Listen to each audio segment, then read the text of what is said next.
ఇరాన్పై అణుదాడి చేసే ఆలోచన తమకు లేదని అమెరికా అధ్యక్షుడు డొనాల్డ్ ట్రంప్ స్పష్టం చేశారు. అయితే శాంతి ఒప్పందం దిశగా అడుగులు వేయడానికి ఇరాన్కు సమయం మించిపోతోందని ఆయన తీవ్ర స్థాయిలో హెచ్చరించారు.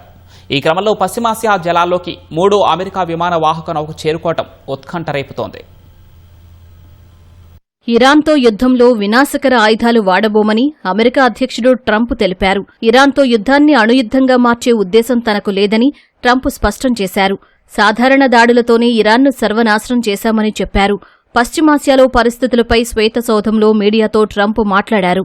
ఈ సందర్భంగా ఇరాన్పై అణ్వాయుధాన్ని ప్రయోగిస్తారా అని ఓ రిపోర్టర్ ప్రశ్నించగా ట్రంప్ మండిపడ్డారు. తామెందుకు ఇరాన్పై అణ్వాయుధాన్ని వినియోగిస్తామని ఇలాంటి పిచ్చి ప్రశ్నలు అడగవద్దని సూచించారు.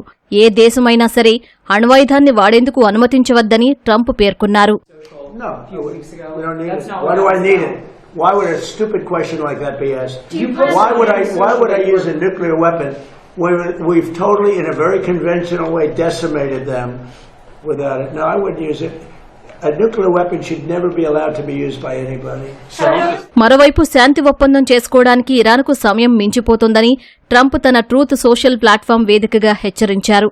ఒప్పందం అంశంలో తమకు కావలసినంత సమయం ఉన్నా ఇరాన్కు లేదని పేర్కొన్నారు.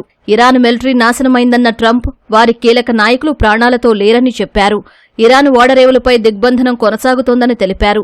హొర్ముజ్ జలాల్లో మందుపాత్రలు అమర్చుతూ పట్టుబడే ఏ చిన్న ఇరాన్ పడవనైనా సరే నిర్దాక్షిణ్యంగా కాల్చివేసి నాశనం చెయ్యాలని అమెరికా నేవీని ట్రంప్ ఆదేశించారు. పాకిస్తాన్లో జరగాల్సిన అమెరికా ఇరాన్ శాంతి చర్చలు ప్రస్తుతం ప్రశ్నార్థకంగా మారాయి. దౌత్యపరమైన చర్చలకు ఇప్పట్లో ఎలాంటి సంకేతాలు కనిపించడం లేదు. ట్రంప్ కాల్పుల విరమణను పొడిగించినప్పటి నుంచి ఇరు దేశాలు ఇప్పుడు ప్రపంచంలోని 5వ వంతు చమురు ఎగుమతులకు కీలకమైన హొర్ముజ్ జలసంధిపై దృష్టి సారించాయి. యుద్ధానికి ప్రతీకారంగా ఇరాన్ ఆ మార్గాన్ని మూసివేసింది.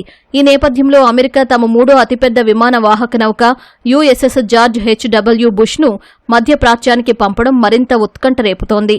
ఇదిలా ఉండగా 2 వారాల క్రితం కాల్పుల విరమణ అమల్లోకొచ్చిన తర్వాత తొలిసారిగా ఇరాన్ రాజధాని టెహ్రాన్లో పేలుళ్లు చోటు చేసుకున్నాయి. వీటికి గల కారణాలు ఇంకా తెలియరాలేదు.